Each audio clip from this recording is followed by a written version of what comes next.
like to talk Israel. We would like to talk Israeli startups. Why are they so successful? What we can learn from them? Why are they so good? So please give a big hand for some of the greatest names of Israel's high-tech. Please welcome Yoav Izhar-Prato, the CEO and founder of Kensho. Come on, Yoav. Please welcome Shaul Olmert, co-founder and CEO of Playbuzz. Thank you. And welcome Adam Singolda, CEO and founder of Taboola. And ladies and gentlemen, this very panel is hosted by the one and only, the most beautiful one, the greatest one is Yossi Vardi. Thank you. Thank you very much. Very nice to meet you all.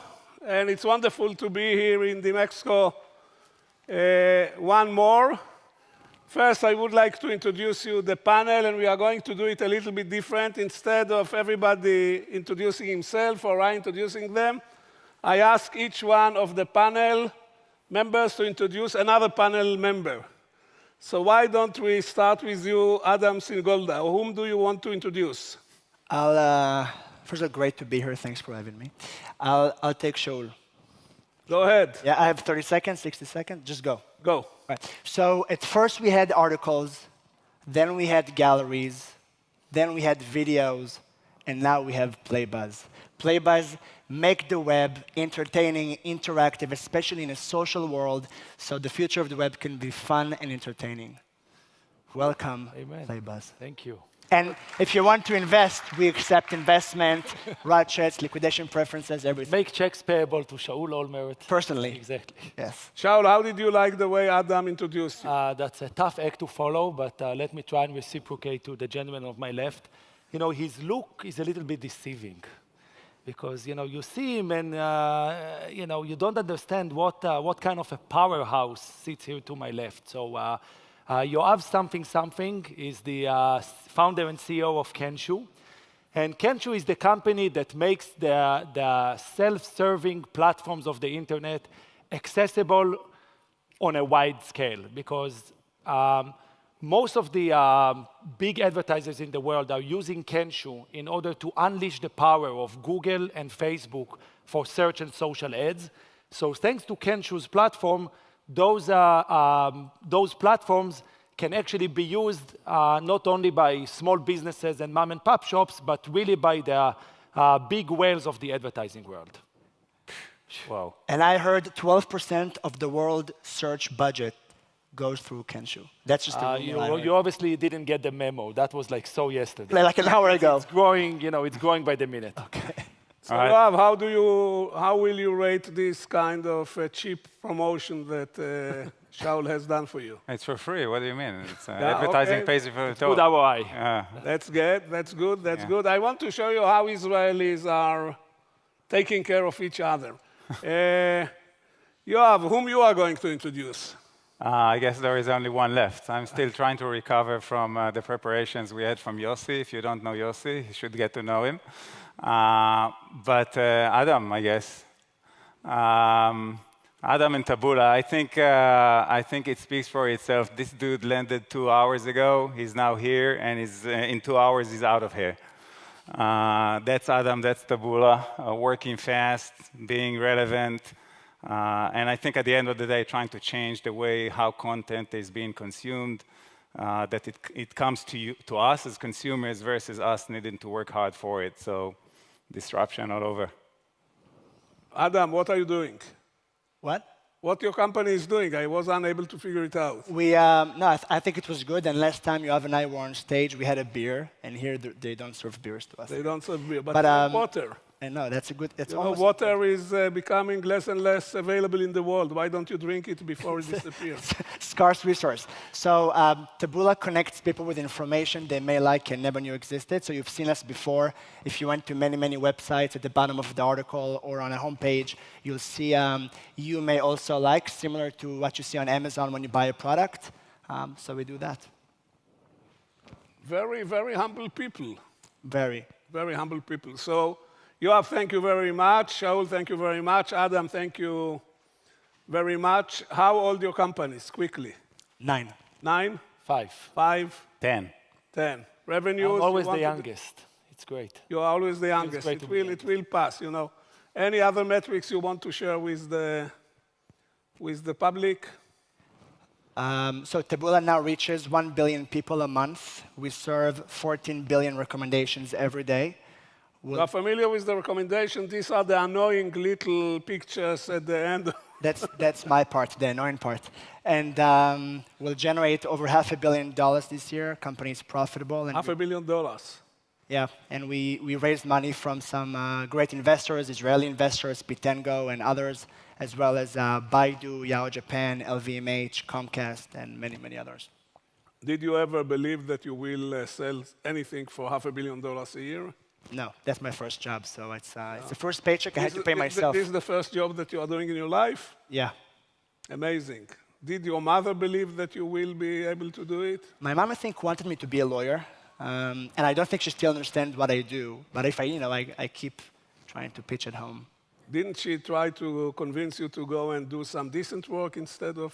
Yeah, my dad wanted me to debate between being a pianist to a lawyer and anything in between. But I didn't make my Jewish mother happy just yet. Okay, you never will be able, but this is a different story. Shaul, metrics, numbers. So we have a bunch of great high-level metrics to show off with. I'll scan through them very, very quickly. We are serving tens of thousands of publishers, including some of the world's largest content companies like Disney and News Corp. Impress us, Viacom, throw some names, and AOL, and all of those that are using our platform. We are reaching hundreds of millions of users every month. But beyond all of that, what I'm really proud of is the fact that our system is open and accessible for everyone, and is being used not only by all those huge media conglomerates, but also by a lot of smaller publishers and blogs that for them we are really a lifeline because they don't have the editorial staffs to create a lot of content. And through our system, they can create content that is really engaging and really social and really reaching a lot of people. What animal are you, for instance, yes? All kinds of... what piece of furniture are you? That's a separate discussion. Our content platform enables everyone to create content in a bunch of very structured, very highly curated content formats that tend to be more popular and more engaging. Yoav, tell us a little bit about your company. Kenshu. So Kenshu started because we were growing frustrated trying to build a business. This thing called web was becoming increasingly troublesome in terms of losing more money the more you grow the business. It was a very simple equation.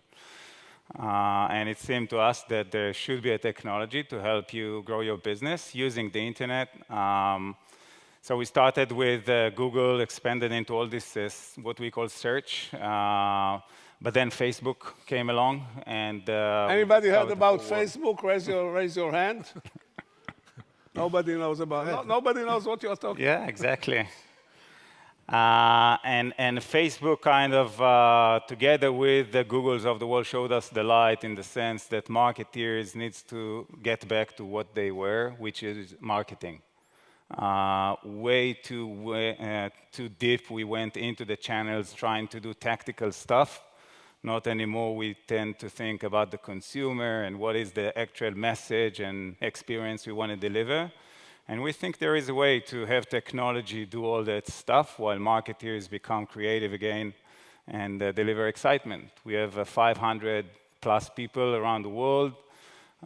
There is about 4,000 clicks every second, so very clear intent signals. And $350 probably billion of sales that we see through the system. The company is profitable, and it's a software business, something that we learned from Sequoia. Stick to software, it's a better route. So life is good. Good. One question which doesn't belong to the companies, we had an argument about the fact that Shaul is the only one who have a jacket among us. And we had a discussion what is more suitable for this type of conference, to come like leisurely or to come looking like with a jacket.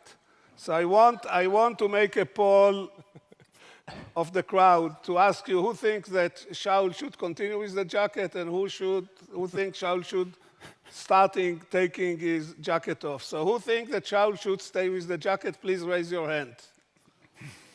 Thank you.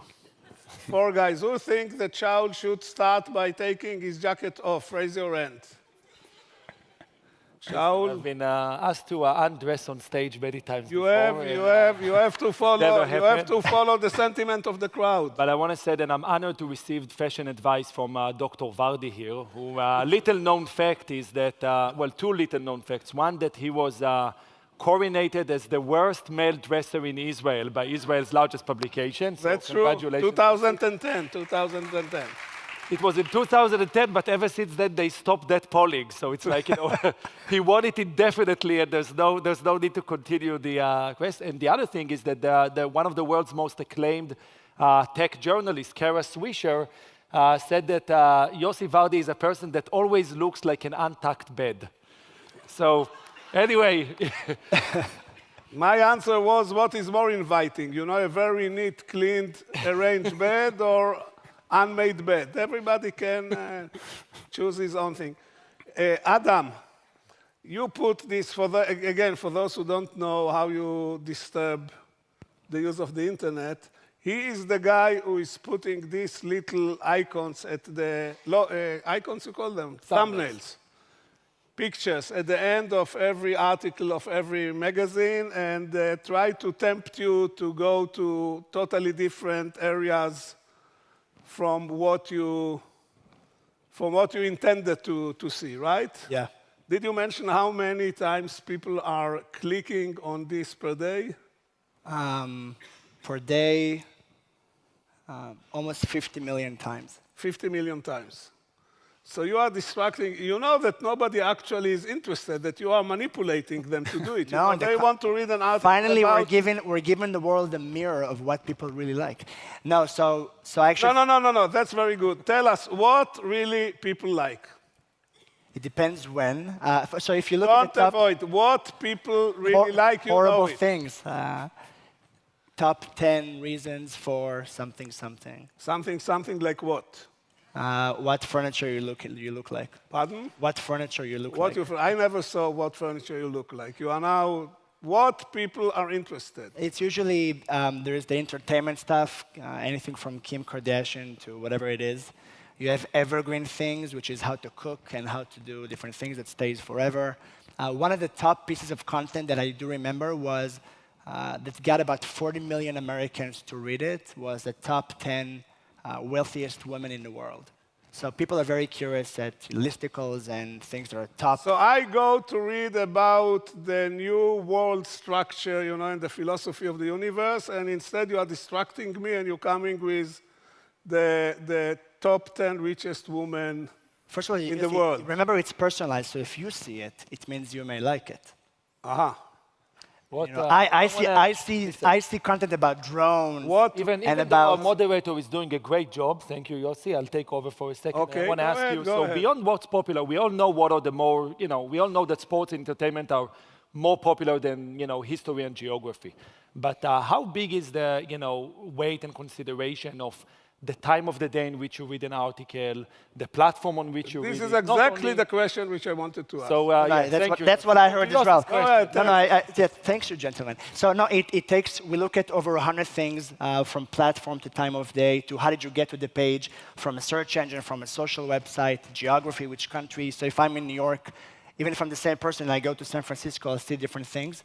So we have interaction with Twitter to see what's the popular things socially where I'm at right now, so DMEXCO in Cologne. So all these things are blended, and then we're trying to take a really good guess. Who are the 10 richest women in the world? I think Pepsi CEO is one of them. Who? I think Pepsi CEO is one of them. Pepsi CEO. But I can't remember the name. She's a very capable lady. She's okay. Another personal question, if I may. Are you married? I am. She hasn't kicked me out yet. I'm 1 year anniversary just happened, and I'm very. Did you select your wife from the top 10? You know, I'm the only Israeli who left Israel to marry a Polish woman, and she speaks Polish natively, so I'm very proud of that. And I do believe. See, przyjść tutaj teraz. No. But no? if you married a Polish woman, we know you didn't marry a Polish woman, you married a Polish mother-in-law and you got the woman, the wife as part of the deal, right? Or From not? Jersey. Yeah, and I think the success to our marriage is actually the fact that I'm half the time traveling, so the other husband is doing an amazing job keeping her happy. I think that's the key to the success. Yoav, are you using his technology in your business, or are your clients using his technology? Yeah, I think everyone is using this kind of technology. What I hope that Kensho is doing its share by lowering the barrier to entry when it comes to monetization. I think a lot of amazing businesses like Adam's is coming around, and you have this access to consumers, yet how do you make money from it? And given the amazing work done by Facebook, Google, it's very hard for those amazing businesses to cross what And we call the how monetization you add into equation? What is the added value of your platform?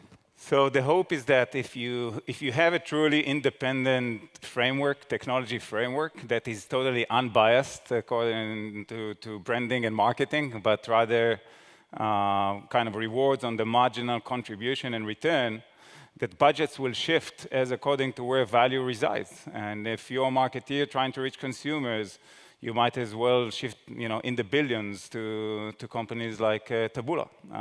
And that's a technology play. That cannot be done by any other form. So if we do our job right, we tend to joke in Kensho that this industry has become a black hole instead of being a sun. So it seems to be sucking everything in, and not even light can exist. And we try to open it up and hopefully let other businesses grow and make money. So let's see. The journey is still ahead. Adam, last question, and then I will go to Shaul. I understood from what you say that these thumbnails are personalized. You mean you serve them according to what you think about the user interest? You and people like you. Yeah? So this is kind of what you understand from my subconscious that I'm interested in. I think your subconscious specifically is not easy to read, but we do the best we can. For me, I must tell you, can I say something? It may be a little bit offensive. I have no emotions. Yeah, you are able to take it? Yeah. To me, it looks like a conspiracy that you have with the governments of the world to lower the IQ of the voters in order to assure that these governments will be elected next. Is it true? Yeah, so we do have. Come on, admit it, Adam. I mean, I spent 7 years in the Israeli army, and this is all actually an extension of my previous job. That's really what it is. It's an army project. It's an army project. They will buy it, Who will buy it? What have you done in the army? I was an engineer. And that's all he can say. In a secret unit. Okay. Now, your company was founded where? In Tel Aviv. Your company was founded where? Likewise, Tel Aviv. Tel Aviv. Your company was founded? As well, Tel Aviv. Yeah, so these are, I forgot to tell you, the panel is about three Israeli companies, if you were not able to figure it so far. As our accent strongly suggests, we do come from the Holy Land. Yeah. Good. Now, Adam and Shaul and Yoav, tell me a little bit how you perceive the Israeli. Be careful, because this lady is taking video of everything you are saying, and it may be used against you. Most likely. You can continue to do it. It's okay. We are used to surveillance. You ever heard about 8200? Adam, tell me about the Israeli stuff compared to your other country stuff. I mean, I think Israel is great. It's an amazing place to start a company. I don't think it's a big market, but it's a great place to start. You have access to unbelievable engineers and people that have really big dreams to do out of Israel. People don't know this, but Israel is really a country of foreigners. So everybody's, if you're not a foreigner, you're a foreigner. And then everybody, there's a notion of there's nothing to lose. So people try things all the time. Sometimes it's a bit annoying. Why we have the notion of nothing to lose? I don't know, because it's like an Israeli thing. You feel like you wake up in the morning and people start new things all the time. And And I think it builds this culture of entrepreneurship. Sometimes it's a bit annoying, I was about to say, because Israelis also think they know everything. But if you take What do you mean they think? they know everything. They No, that's what I meant. But outside of that, it's a really good place to incubate innovation, and then from there, go and try to conquer the world and bring technology to other places. And the hummus is amazing. The hummus is really good. Yeah, that's true. Look, we are a very global company. We have offices in the United States, in Europe, in Asia, in Latin America, and in Tel Aviv as well, our first office. And today, Playbuzz is kind of a melting pot of a lot of different cultures because we're also working with content partners and with consumers all over the world. I think that much like New York, which is where both Adam and I are based, Israel is also very cosmopolitan in the sense that it's a mixture of a lot of cultures together. New York is a suburb of Tel Aviv, right? In a way, yeah, a subsidiary of Tel Aviv.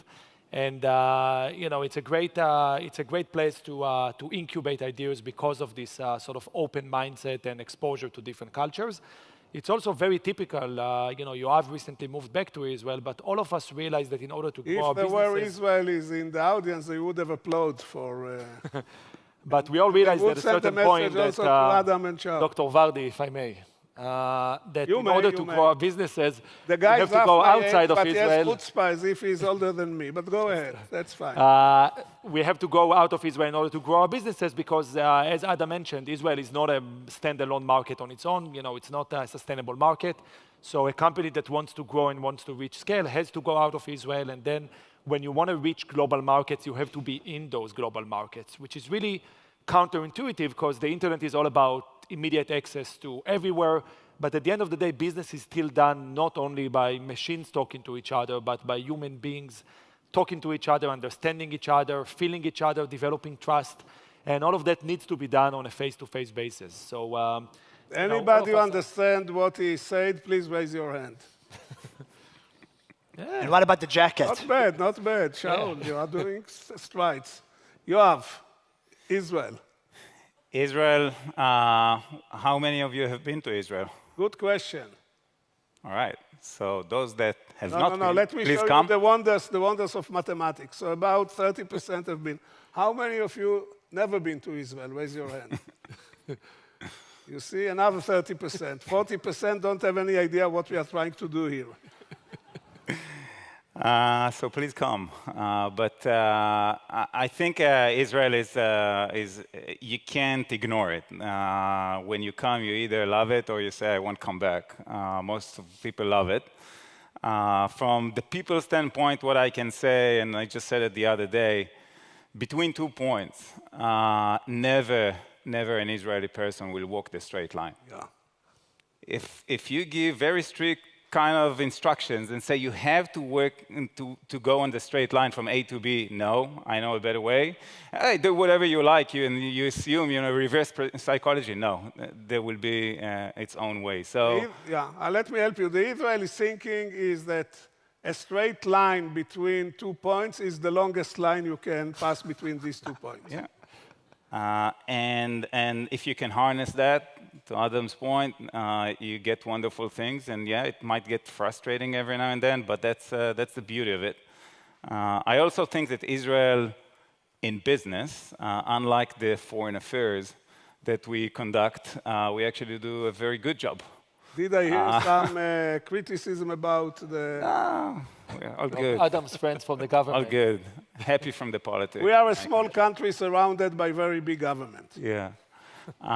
So I think we give a lot of respect to the market, and we invest a lot trying to understand what the market needs when it comes outside of Israel, and this is out of necessity. And I think that helps, you know, this match between creating solid, innovative technologies and why this is for the three of you. Why we have such an intense industry in EdTech? As I said, I think for us, technology can solve almost any issue. So it starts with this idea, but then it's, but can I actually do something about it? Because it's very nice to have ideas and sell promises. Promise selling is the easiest in the world, but can you actually get it done all the way? And this is a lot of figuring out to do. You cannot hope to have a study and just, you know, do it from A to B and it's going to work. you're going to have a lot of figuring out to do, and every now and then go back and redo, etc. So I think that mentality definitely helped us figure out if there is a need, there is a solution, we just need to get there. Shaul, why we are so... The reason that we gravitate towards edtech is for the same reason that people used to rob banks, because that's where the money is.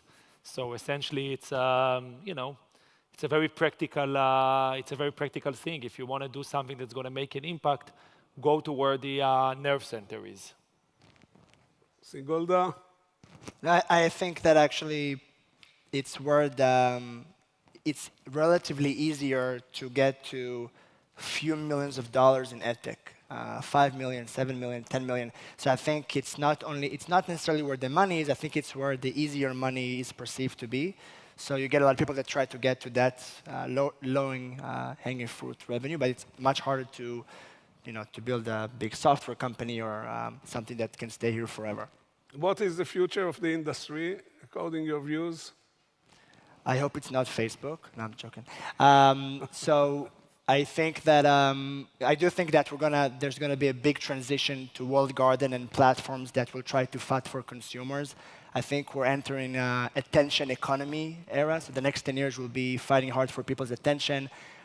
It used to be www, and I'm not sure what it's going to be the next 10 years. We hope that it's going to be personalized and relevant, not only on the web, but actually wherever you go, it's going to be relevant for me. Shaul? I think that the future, or even the present, is that people meaning advertisers, publishers, and consumers alike, no longer follow the herd. They're no longer willing to consume what people dictate for them that they should consume. They're no longer willing to pay in standard models. They're now really looking after engagement. Advertisers want to see actual engagement and not just pay blank for a wholesale inventory that has an 80% bounce rate or whatever. And publishers are beginning to understand that they cannot continue to create content the same way they did 100 years ago. So they are looking to new innovative formats of content creation. And in short, it's becoming an on-demand world in which only the Don't pay attention to the music. They just try to disturb us. Go on, go on.